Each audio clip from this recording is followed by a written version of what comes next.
Hi అందరికీ ఈరోజు ఈ వీడియో గుప్తేశ్వర పుణ్యక్షేత్రం కోసం తెలియజేస్తున్నానండి. తప్పక దర్శించుకోవాల్సిన పుణ్యక్షేత్రాల్లో ఇదొకటండి. అయితే ఈ పుణ్యక్షేత్రం కోసం ఒక చిన్న కథ ఉంది, అది మీకు ఇప్పుడు చెప్తాను వినండి. ఈ పుణ్యక్షేత్రం అంతా కూడా సీతారాముల నడియాడిన పుణ్యస్థలం. దట్టమైన అడవిలో ప్రకృతి అందాల నడుమ పుణ్య శబరి నది ఒడ్డున కొండ శిఖరాన గుప్తేశ్వరుని దర్శనం చేసుకుంటే భక్తి పార్వసంలో మునిగి తేలాల్సిందే. ఈ గుప్తేశ్వరుని దర్శనం చేసుకుంటే దీర్ఘకాలిక వ్యాధులు ఏవైనా ఉంటే నయమవుతాయని ఒక నమ్మకమట. ఈ గుప్తేశ్వరుంది మరొక చిన్న స్టోరీ ఏంటి అంటే, రాముడు సీతా సమేతంగా అరణ్యవాసంలో పంచివటకి వెళ్తుండగా మార్గ మధ్యలో ఇక్కడ కొంతకాలం ఉన్నారట.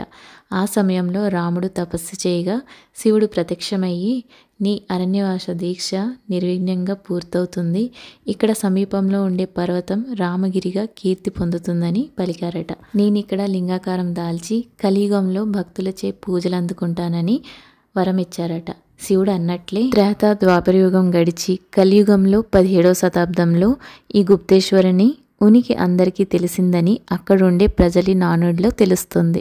రామగిరి నుంచి 10 కిలోమీటర్లు ప్రయాణిస్తే ఒక సున్నప్రాతి కొండ కనిపిస్తుంది. ఆ కొండ గుహమందు మనకి 6-7 అడుగుల ఎత్తు 10 అడుగుల వెడల్పు ఉండే గుప్తేశ్వరుని దర్శనం మనకు కలుగుతుంది.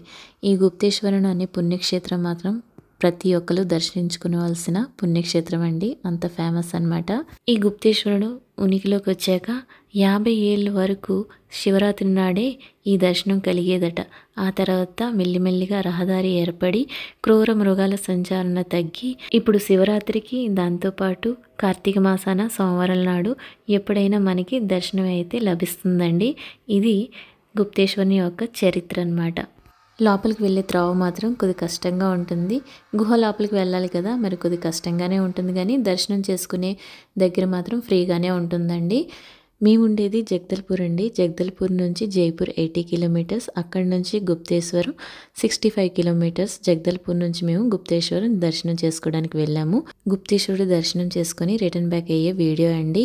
అయితే ఇది కొండ పైకి మెట్ల మార్గాన వెళ్ళి మళ్ళీ క్రిందకి మెట్లు ఉంటాయండి. గుహ లోపలికి వెళ్ళి ఈ గుప్తేశ్వరుని దర్శనం చేసుకోవచ్చు అనమాట. ఈ వీడియో చూసిన వారు డిస్క్రిప్షన్ మాత్రం చెక్ చేయడం మర్చిపోకండి.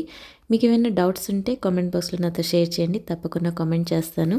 ఈ వీడియోని ఇంతటితో ఎండ్ చేసేస్తున్నాను. ఇలాంటి మరిన్ని వీడియోస్ కోసం మన ఛానల్ని ఫాలో అయిపోయండి. Thank you for watching. Bye.